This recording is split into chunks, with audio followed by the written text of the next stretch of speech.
Some Hollywood stories drift quietly into the background.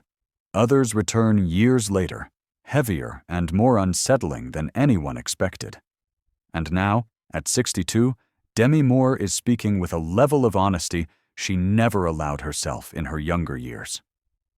For the first time, she is revealing the truth about her marriage to Ashton Kutcher, the parts she protected, the wounds she hid, and the secrets she carried in silence for nearly 2 decades. Her revelations have reshaped the narrative surrounding a relationship once portrayed as glamorous and unbreakable. When Demi and Ashton first crossed paths in May 2003, the chemistry felt undeniable. She was 40, still healing from her divorce from Bruce Willis, raising 3 daughters, and trying to rebuild her confidence. Ashton, only 25, entered her life with disarming charm. He made her laugh, he listened to her, and he appeared to understand her vulnerability in a way she desperately needed at the time. Their first deep conversation stretched for 8 hours. It felt like magic. Within weeks, Ashton had met her girls. Soon after, he met Bruce Willis.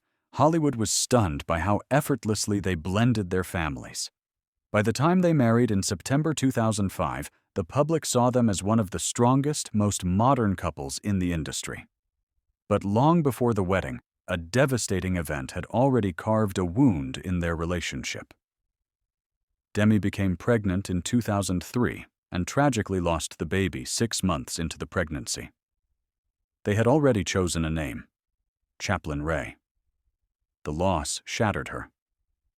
Despite being sober for almost 20 years, she admitted she had occasionally smoked and drank early in the pregnancy, and the guilt that followed consumed her. She blamed herself relentlessly, and Ashton didn't fully understand the depth of that self-punishment. The tragedy became the first fracture neither of them knew how to repair. In the aftermath, Demi began slipping into addiction again. Alcohol, pills, emotional numbness. Ashton, once patient and supportive, slowly grew more distant. Feeling her marriage slipping away, Demi convinced herself that bending to his desires would bring them closer. She agreed to threesomes she never truly wanted, believing it would keep him from drifting. Instead, the choices left her feeling hollow and ashamed. By 2011, the emotional disconnect had become impossible to ignore. Then came the moment that ended everything. On what should have been their 6th anniversary, Demi woke to a news alert announcing that Ashton had slept with a 22-year-old woman. The pain wasn't just betrayal, it was humiliation. She had even seen the woman before, boldly handing Ashton her number right in front of her. When Ashton admitted to the affair, he blamed their previous threesomes for confusing the boundaries. For Demi, this was the deepest cut of all. After their split in late 2011, things only worsened. Her relapse intensified, leading to a seizure in January 2012. Her daughters distanced themselves for their own safety. Demi isolated, spiraled, and eventually entered treatment.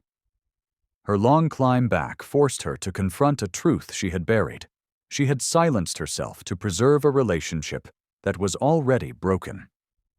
And in reclaiming her voice, in her memoir, in interviews, and eventually in peace, she finally let go of the weight she had carried alone. At 62, Demi Moore's greatest revelation isn't about Ashton's betrayal. It's that she lost herself trying to keep him, and found her strength only when she chose to stop hiding the truth.